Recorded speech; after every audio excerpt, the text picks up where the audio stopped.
Juez avala consumo lúdico, pero ahora de la cocaína. Así es, el día de hoy se ha publicado por diversos portales y medios de comunicación que un juez de la Ciudad de México avaló la posesión y uso lúdico de la cocaína para dos personas en México. Específicamente, uno de los portales que ha retomado esta información es Animal Político, en cuya nota da cuenta que por parte de México Unido contra la Delincuencia se está buscando a través de diferentes estrategias legales el promover el debate sobre drogas para reorientar esa política en seguridad que hasta este momento se ha estado ejecutando. Se considera relevante esta resolución porque en primer término parte de varias premisas, varios supuestos o una estrategia similar a la que se ha estado emprendiendo en el caso de la marihuana. Y ahora pues parece haber funcionado en dos de esos amparos. Por nuestra parte, se ha conseguido una de las resoluciones, específicamente la del Juzgado 14º en materia administrativa, Juzgado 14º de Distrito de la Ciudad de México, en cuyo amparo indirecto 1502 del 2018, pues se hace esta concesión. Cabe señalar que por parte de México Unido contra la Delincuencia no se difundió el número del amparo. Sin embargo, pues con base en la información que se pudo obtener de varios medios que tomaron la nota, pues es fácilmente conseguible dicha resolución de acuerdo a las políticas de transparencia existentes en este momento. Pero bueno, lo que aquí resulta relevante pues es analizar un poco cuál es el contenido de esta resolución, cuál es como parte de ese análisis que se aborda por el juzgado, en este caso, al momento de que se concede dicho amparo y protección. Por lo cual, pues pretendo detallar una serie de los aspectos que se contienen en esta resolución. Como primer aspecto, al igual que en esas resoluciones que se han estado virtiendo en el tema de la marihuana, aquí el derecho fundamental que se estimó transgredido es también el libre desarrollo de la personalidad, reconocido por el artículo 1 de la Constitución Política de los Estados Unidos Mexicanos. Se señaló aquí como autoridades responsables pues a las tres tradicionales cuando se va a cuestionar una norma como lo es la Cámara de Diputados, la Cámara de Senadores y el presidente constitucional de los Estados Unidos Mexicanos. Se señaló también al secretario de Salud, al comisionado federal de la COFEPRIS y al director ejecutivo de regulación de estupefacientes, psicotrópicos y sustancias químicas, también de la COFEPRIS. Y como acto reclamado se establecieron tres. El primero de ellos es la discusión, aprobación, expedición y promulgación de la Ley General de Salud, concretamente los artículos 235, último párrafo, 236, 237, 245, fracción segunda, 247, 250 y 290. Como un segundo acto reclamado, pues en este caso se censura una parte, que es el número del oficio, pero se trata de un oficio del 6 de noviembre del 2018, a través del cual se negó a la quejosa la autorización solicitada en fecha previa, en este caso el 18 de abril de 2018, para el consumo personal y lúdico de cocaína, ester metílico de benzonilegonina y demás actos relativos al autoconsumo, es decir, posesión, transporte, empleo y uso, excluyendo actos de comercio como la distribución, enajenación y transferencia de ese estupefaciente. Finalmente, también se estableció como acto reclamado el acuerdo, instrucción, orden verbal o escrita para negar la autorización solicitada por la quejosa para el consumo personal y lúdico de cocaína y demás actos relativos. Sobre este punto, pues hay que recordar que uno de los aspectos subsecuentes pues es analizar la certeza que se pudiera llegar a tener sobre los actos reclamados. En el caso del secretario de Salud, él mismo lo negó, la negativa se confirmó y se consideró la inexistencia. El comisionado federal de COFEPRIS procedió de esa misma forma, también se tuvo esa inexistencia y se procedió al sobreseimiento. En el caso de las autoridades tradicionales que señalé previamente, Cámara de Diputados, Cámara de Senadores y Presidente, los mismos pues se tuvo en consideración como ciertos los actos, específicamente porque las leyes no son objeto de prueba, además de que aceptaron en sus respectivos informes justificados dicha información. Por lo que ve el director ejecutivo de regulación de estupefacientes, psicotrópicos y sustancias químicas, aceptó la existencia de dicho acto al rendir su informe justificado, así como con un oficio que en su momento pues remitió. Por lo que ve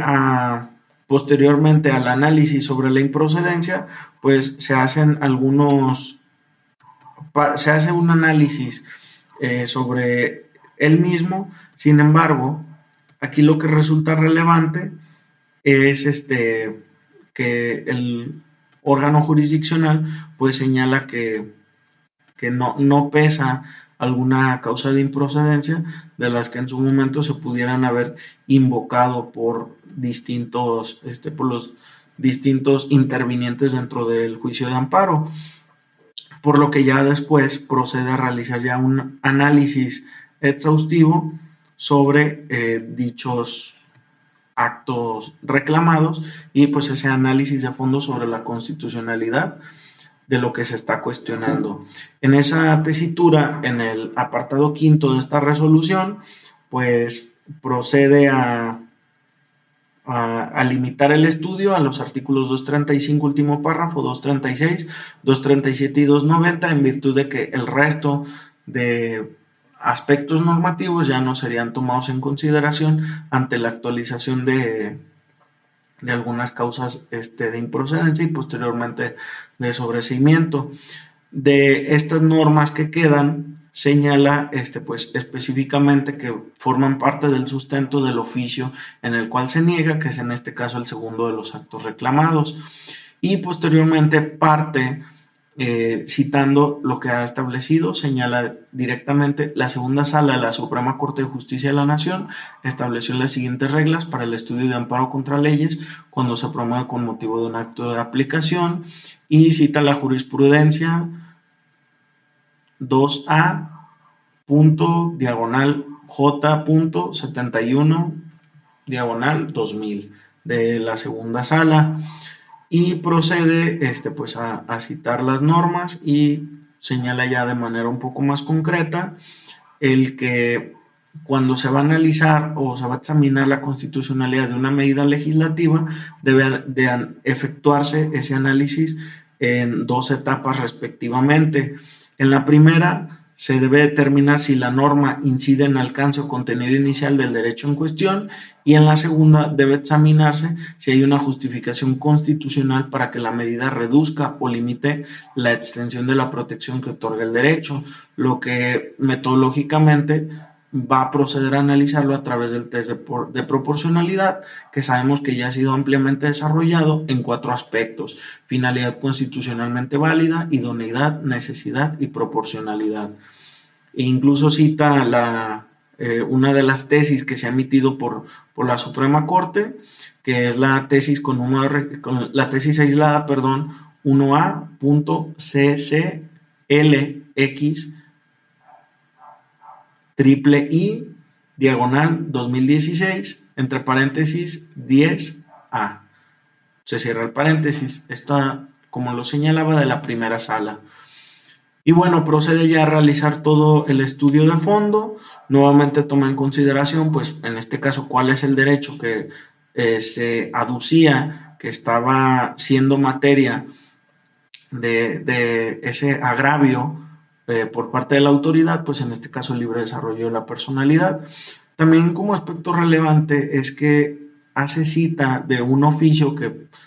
seguramente obraba dentro del expediente del 18 de diciembre del 2018, emitida por el encargado de despacho de la Comisión Nacional contra las Adicciones de la Secretaría de Salud, que lo ofrecen como prueba las propias autoridades responsables, donde habla de los efectos y consecuencias derivados del consumo de cocaína, variando de acuerdo a la ingesta, y lo clasifica incluso en dos tipos de dosis bajas y dosis altas. Solo señalaré algunos aspectos. Por ejemplo, en el de las bajas cita la mejoría del estado de ánimo, el mayor rendimiento muscular, disminución del apetito, enojo y agresión verbal, incremento de presión arterial y dilación de las pupilas. En las dosis altas habla de agitación extrema, ansiedad intensa, pánico, confusión, irritabilidad e insomnio. Incluso habla de efectos crónicos que pudieran llegar a darse por un consumo más prolongado, como lo puede ser pérdida de peso, disminución crónica del apetito, deterioro de la memoria, problemas de concentración, paranoia, arritmias, hipertrofia cardíaca y dependencia. De esta forma, lo que llega a la conclusión por parte del órgano jurisdiccional es que en personas adultas no supone un riesgo importante para la salud la cocaína, salvo en el caso de que se utiliza de forma crónica y excesiva. De esta forma, también procede a señalar que en términos del 473 de la Ley General de Salud se debe de distinguir entre consumidor y farmacodependiente, concluyendo que no todo consumidor es farmacodependiente y el consumo controlado no puede generar adicción.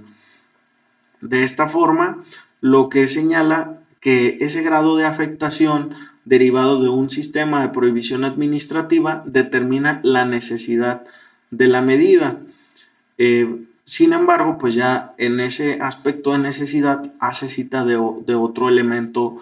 de análisis relevante, que es el régimen de una prohibición absoluta. De esta forma, lo que señala el juzgador federal dice, en efecto, este juzgador determina que la medida consistente en la prohibición absoluta no es necesaria porque existen alternativas igualmente idóneas para procurar la salud de los consumidores y proteger a la sociedad, pero menos lesivas, como puede ser el consumo controlado de la droga en espacios privados, alejado de menores de edad y sin incitación de terceros a consumir. Estas alternativas garantizarían por una parte la salud y el bienestar social y por la otra el deseo de los consumidores de ingerir la cocaína. Finalmente, en la proporcionalidad habla que el estatus actual puede calificarse como una